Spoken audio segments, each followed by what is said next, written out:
नमस्कार, NF news पर आप सभी का बहुत स्वागत। मैं हूं आपके साथ अभिषेक पुंडीर।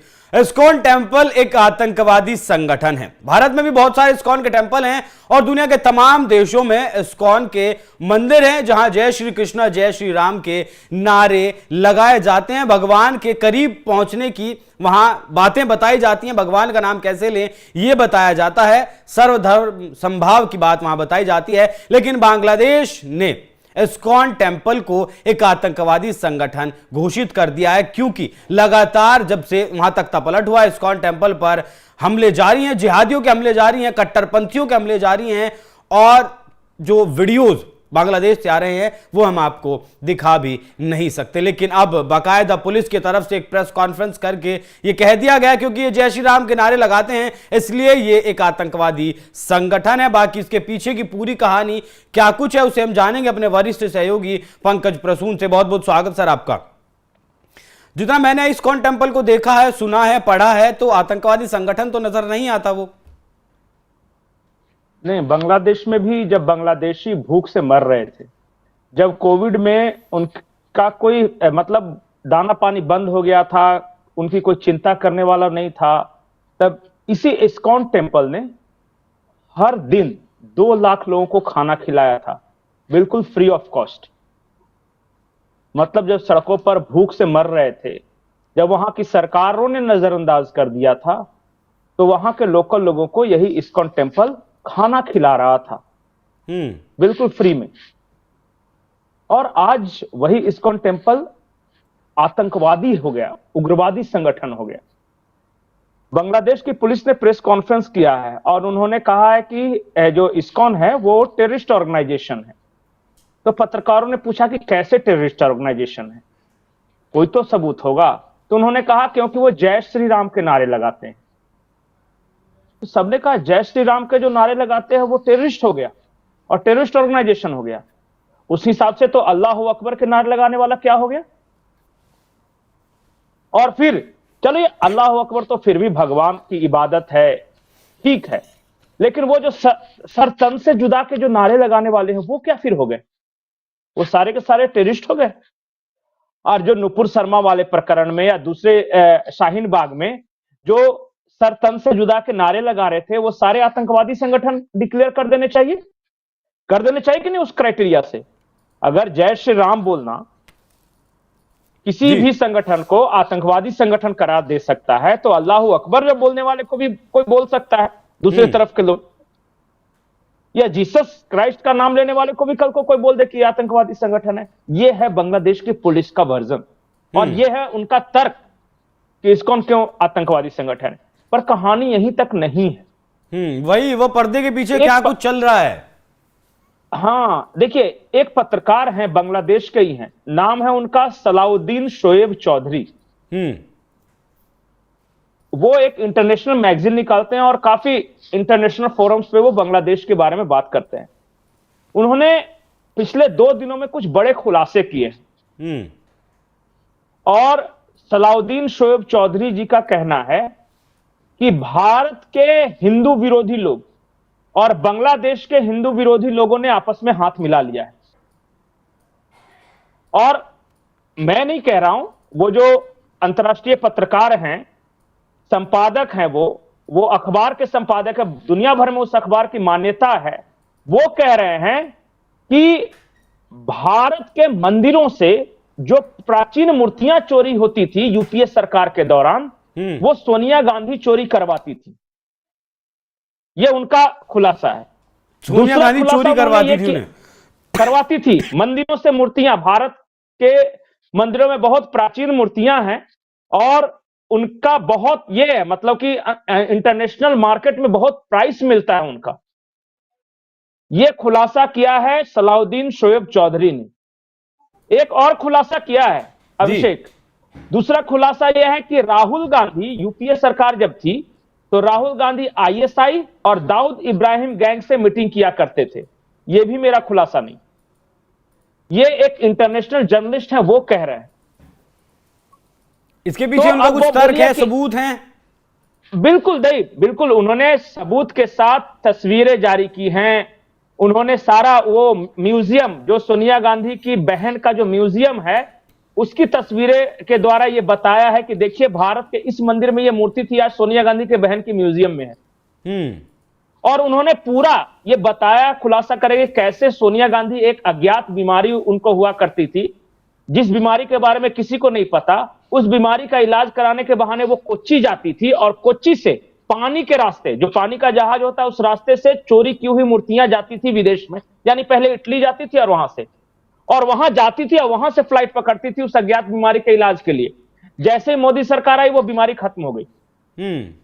और ये सब मैं नहीं कह रहा हूं, ये जो सलाउद्दीन शोएब चौधरी हैं उनका ये आरोप है। नहीं, इंदिरा गांधी के तो बड़े घनिष्ठ संबंध रहे हैं शेख हसीना के साथ। नहीं, इंदिरा गांधी के घनिष्ठ संबंध रहे, मैं तो बार बार बोलता हूं कि भारत और बांग्लादेश के संबंध तो हमेशा से अच्छे रहे। लेकिन ये अब अंतर्राष्ट्रीय पत्रकार कोई बोल रहा है, अब मैं जो जहां से शुरू मैंने किया था वो चीज समझिए। मैंने आपको यह कहा था कि भारत के सनातन विरोधी और बांग्लादेश के हिंदू विरोधियों ने हाथ आपस में मिला लिया है। जैसे ही सोनिया गांधी या राहुल गांधी के बारे में उस अंतर्राष्ट्रीय पत्रकार ने खुलासा किया, वैसे ही बांग्लादेश में इस्कॉन को टेररिस्ट ऑर्गेनाइजेशन घोषित कर दिया गया। वो क्यों? क्योंकि सलाउद्दीन शोएब चौधरी इस्कॉन के वहां जो है उसके ट्रस्टी रह चुके हैं। अब समझ में आ रहे रिलेशन कुछ? इनको वहां पे आर्थिक चोट पहुंचाने के लिए कि वहां से इनका ये हो जाए, ये काम किया गया है। इसलिए कहानी इंटरेस्टिंग है। अब पूरी दुनिया में इस्कॉन की संस्था चलती है और दुनिया के किसी भी देश ने आज तक एक शिकायत नहीं की है। ये इस्कॉन वाले हम भी जानते हैं, जो भारत में लोग रहते हैं या फिर जो यूरोप में रहते हैं या रशिया में रहते हैं, वो सब जानते हैं कि इस्कॉन वाले क्या करते हैं। हरे रामा हरे कृष्णा का भगवत भजन करते हैं। उसको बांग्लादेश की सरकार की पुलिस और बाकायदा प्रेस कॉन्फ्रेंस करिए, कहते कि टेररिस्ट ऑर्गेनाइजेशन है। और तर्क में यह देखे चूंकि वो जय श्री राम बोलते इसलिए वो टेररिस्ट है। बताइए ये तर्क कोई हजम होगा किसी को? नहीं होने वाला तो नहीं है। मैं बार बार बोलता हूं, बांग्लादेश में मोहम्मद यूनुस सरकार का दिया फड़फड़ा रहा है। जब से ट्रंप आए वो बुझने के पहले जो दिया फड़फड़ाता है वो है। और ट्रंप ने इस बार किसे सेक्रेटरी ऑफ स्टेट बनाया पता कीजिए? किसे वहां के जो फाइनेंशियल ये हेड बना है विवेक रामास्वामी, पता कीजिए? जो सेक्रेटरी ऑफ स्टेट जिसे बनाया है ना, वो इंडिया लवर्स और इस्लामिक हेटर माने जाते हैं। सीआईए का जो चीफ बनाए गए हैं वो भी भारतीय मूल के हैं शायद। बस अब समझ में नहीं आ रहा है कि वहां की परिस्थिति देखकर यहां फड़फड़ा रहे हैं। आज इस्कॉन को बोल दिया है टेररिस्ट ऑर्गेनाइजेशन, कल बकायदा प्रेस कॉन्फ्रेंस कर भारत को ही बोल सकते हैं टेररिस्ट कंट्री। इनका क्या है, बोलने में क्या जाता है? नहीं पंकज जी, एक कहावत मैंने सुनी है कि जब कोई ताकतवर इंसान आपकी गर्दन पर पैर रख दे और वो आपसे ताकतवर है, तो आपको उसके सामने ताकत नहीं दिखानी चाहिए, आपको उससे अपनी जान की भीख मांगनी चाहिए, कुछ ऐसा करना चाहिए जिससे कि आपकी जान को वो बख्श दे। लेकिन बांग्लादेश उल्टा कर रहा है। ट्रंप सत्ता में आने वाले हैं और वो ट्रंप की खिलाफत कर रहा है। नहीं तो उसको पता है ना कि ट्रंप जब आएंगे तो शेख हसीना भी बांग्लादेश वापस जाएंगी। और डीप स्टेट जिसने इतने सारे पैसे इन्वेस्ट किए थे, सब कुछ है वहां, डीप स्टेट के खिलाफ एक कैंपेन चल रहा है अमेरिका में, पता है कि नहीं आपको? तो ना तो डीप स्टेट रोक सकता है ट्रंप को, ना ही ये बांग्लादेश रोक सकता है। अब तो नहीं, इसलिए तो पहला शिकार मुझे ऐसा लगता है कि जब भी ट्रंप बनेंगे तो सबसे पहला जो होगा दुनिया में वो तो इजराइल ईरान वाला मामला होगा। यूक्रेन वाला सबसे पहले होगा। यूक्रेन वॉर रुकेगा, वो बहुत बड़ा इशू है अमेरिका में। उसके बाद इजराइल ईरान वाला मसला सुलझेगा और थर्ड नंबर पे ये बांग्लादेश वाला है। ठीक है, तो मतलब अब और आपने जो कहा ना, नहीं हाँ, आपने जो कहा ना कि जो समझदार होता है वो ताकतवर को खुश करने के चक्कर में रहता है क्योंकि मेरी गर्दन दबी है, लेकिन जो बेवकूफ होता है वो अकड़ता है। अब भाई पहले अपनी गर्दन छुड़ाएगा ना। नहीं, मोहम्मद यूनुस जो हैं उनको पता है कि वो तो ऐसे भी एंट्रीम गवर्नमेंट के प्रधानमंत्री है ना, वो कोई इलेक्टेड गवर्नमेंट तो है नहीं। दुनिया भर में एंट्रीम गवर्नमेंट की मान्यता नहीं है, कहीं भी दुनिया में चले जाइए, उसी सरकार की मान्यता है जो वहां की जनता ने चुना है। और जनता के नजर में आज भी इलेक्टेड गवर्नमेंट शेख हसीना ही है। उन्होंने इस्तीफा नहीं दिया है या फिर उनके निष्कासन के बाद वहां चुनाव नहीं कराए गए हैं।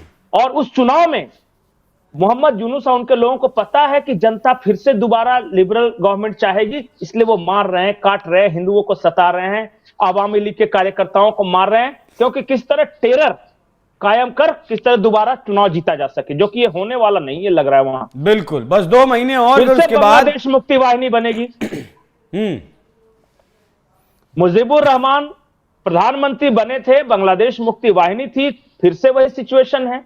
एक और बांग्लादेश मुक्ति वाहिनी बनेगी। एक मुजीबुर रहमान की बेटी एक बार फिर से भारत में है, एक बार फिर से बांग्लादेश बदलेगा और बांग्लादेश एक बार फिर से जीडीपी ग्रोथ रेट में ब्राइट स्टार ऑफ एशिया होगा, जो था टेक्सटाइल एक्सपोर्ट में वो नंबर 1 एशिया में होगा, साउथ एशिया में बहुत। और फिर से बांग्लादेश एक सुंदर, समृद्ध, शांतिप्रिय मुल्क होगा। ये साल 2 साल का डिस्टर्बेंस डीप स्टेट की वजह से है, वो खत्म होने वाला है। बहुत बहुत धन्यवाद पंकज जी इस चर्चा पर हमारे साथ जुड़ने के लिए। बस अब अगर कहें, अगर आप इस अंतर को कम करना चाहें तो बस 2 महीने और 20 जनवरी के बाद दुनिया के हालात बदलने वाले हैं। भारत का जो दबदबा बांग्लादेश में पहले हुआ करता था वो एक बार फिर से कायम होने वाला है और कट्टरपंथियों की जिस तरीके से गिरफ्त में बांग्लादेश है वो भी एक बार फिर से आजाद होने वाला है। बाकी इस पूरी चर्चा पर क्या कुछ आपकी राय, कमेंट कर हमें जरूर बताएं। धन्यवाद।